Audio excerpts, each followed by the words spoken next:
கர்த்தருடைய பரிசுத்த நாமத்திற்கு ஸ்தோத்திரம். இன்றைய நாளில் தியானத்திற்கென்று தெரிந்து கொள்ளப்பட்ட வேத வசனம் ஏசாயா தீர்க்கதரிசியின் புத்தகம் 51ஆம் அதிகாரம் முதல் வசனம். ஏசாயா 51:1. நீதியை பின்பற்றி கர்த்தரை தேடுகிற நீங்கள் எனக்கு செவி கொடுங்கள். நீங்கள் வெட்டி எடுக்கப்பட்ட கன்மலையையும் நீங்கள் தோண்டி எடுக்கப்பட்ட துறவின் குழியையும் நோக்கி பாருங்கள்.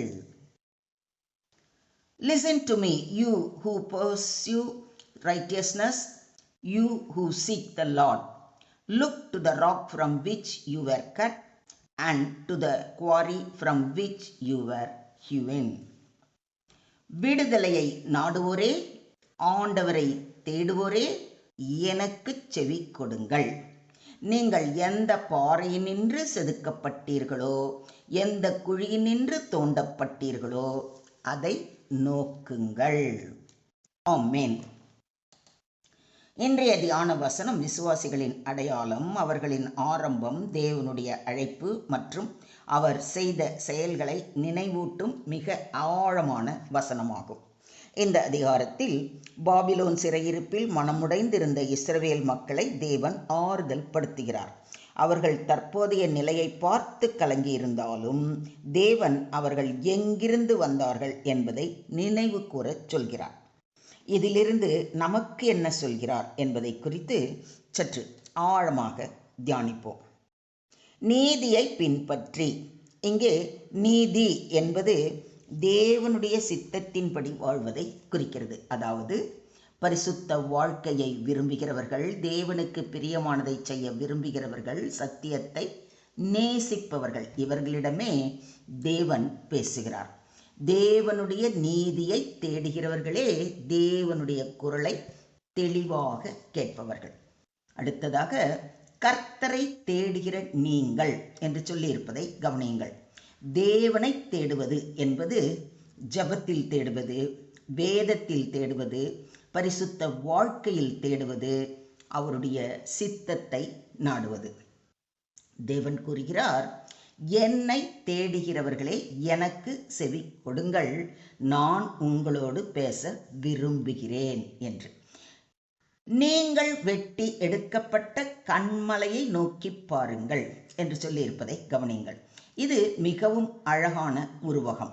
ஒரு பெரிய கன்மலையிலிருந்து ஒரு கல் வெட்டி எடுக்கப்படுகிறது. அந்த கல் தனியாக உருவாகவில்லை, அதற்கு ஒரு மூளை கன்மலை இருக்கிறது.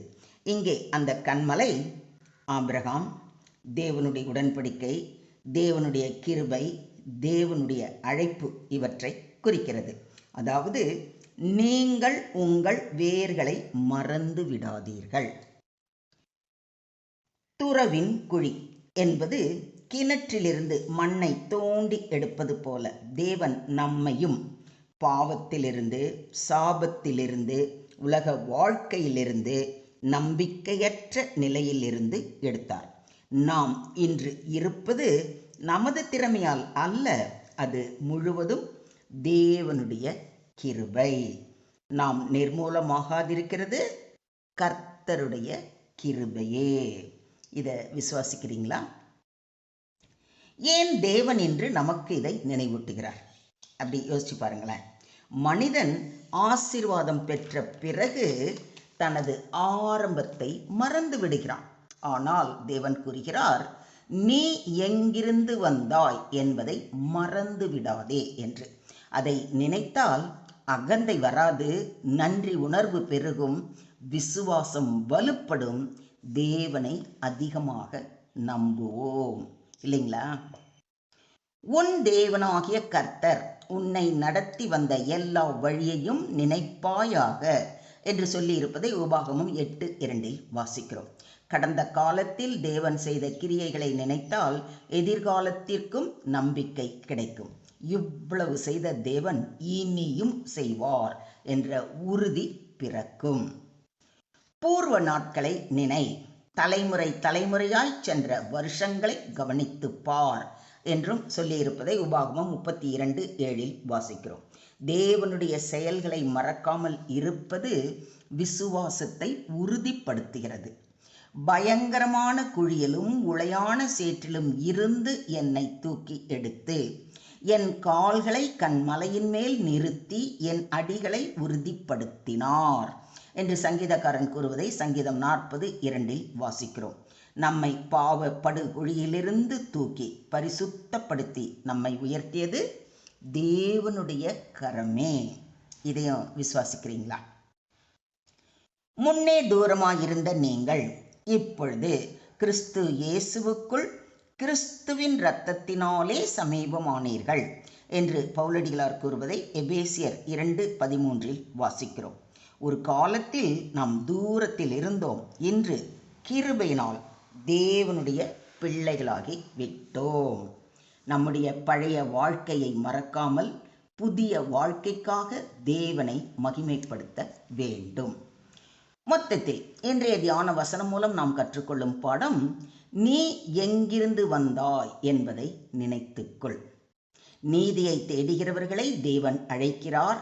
எனவே நீதியை பின்பற்றுவோம், கர்த்தரை தேடுவோம், அவரது குரலுக்கு செவிமடுப்போம். நம் ஆரம்பத்தை நினைத்துக் கொள்வோம். நாம் கண்மலையிலிருந்து வெட்டப்பட்ட கல், குழியிலிருந்து எடுக்கப்பட்ட மண், தேவனுடைய கிருபையால் உருவாக்கப்பட்ட வாழ்வை இன்று நாம் வாழ்கிறோம். கடந்த கால கிருபை எதிர்கால நம்பிக்கையை உருவாக்குகிறது. நேற்று நடத்தினார், இன்று நடத்துகிறார், நாளையும் நடத்துவார். எனவே நன்றியுள்ள இருதயத்தோடு தேவனை மகிமைப்படுத்துவோம். அகந்தை விட்டு கிருபையை நினைத்து தேவனை துதிப்போம். சுருக்கமாக சொல்வதானால், நாம் இன்று இருப்பது தேவனுடைய கிருபையினால். நமது ஆரம்பத்தை மறக்கக்கூடாது. தேவன் செய்த நன்மைகளை நினைவு கூற வேண்டும். கடந்த காலத்தில் கிருபை செய்தவர் இனியும் கிருபை செய்வார். நமது வேர்கள் தேவனிடத்தில் இருக்க வேண்டும். எனவே தினமும் தேவன் செய்த நன்மைகளை நினைவு கூறுங்கள். உங்கள் சாட்சியை மறைக்காதீர்கள். நான் என்பதற்கு பதிலாக தேவன் செய்தார் என்று சொல்ல பழகுங்கள். உங்கள் பிள்ளைகளுக்கும் தேவனுடைய செயல்களை சொல்லிக் கொடுங்கள். உங்கள் வாழ்க்கையின் வேராக கிறிஸ்துவை வைத்திருங்கள். முடிவாக தேவன் என்று நம்மிடம் கூறுகிறார், உன் தற்போதைய பிரச்சனையை மட்டும் பார்க்காதே, நான் உன்னை எங்கிருந்து எடுத்தேன் என்பதை நினைத்து பார். நேற்று குழியிலிருந்து எடுத்த தேவன் இன்று உன்னை தாங்குகிறார், நாளையும் மகிமையோடு நடத்துவார். அவருடைய கிருபை கடந்த காலத்திலும் உண்மையானது, நிகழ்காலத்திலும் போதுமானது, எதிர்காலத்திலும் மாறாதது. இதை விசுவாசிக்கிறீங்களா?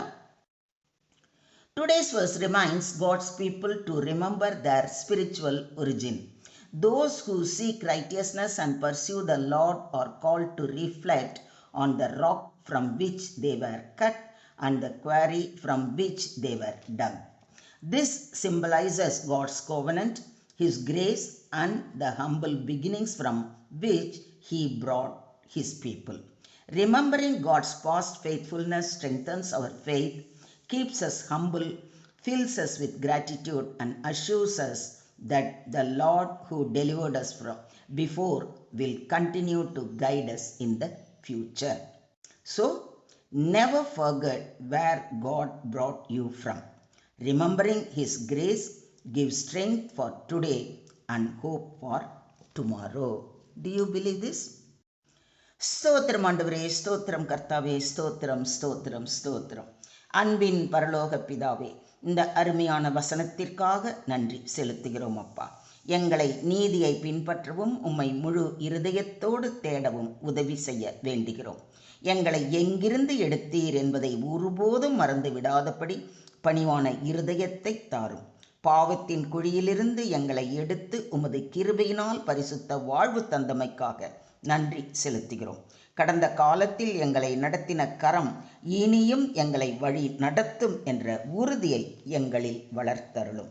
சோதனைகளின் நடுவிலும் உம்மை நம்புகிற விசுவாசத்தையும் எல்லா சூழ்நிலைகளிலும் நன்றியுள்ள மனதையும் தாரும்.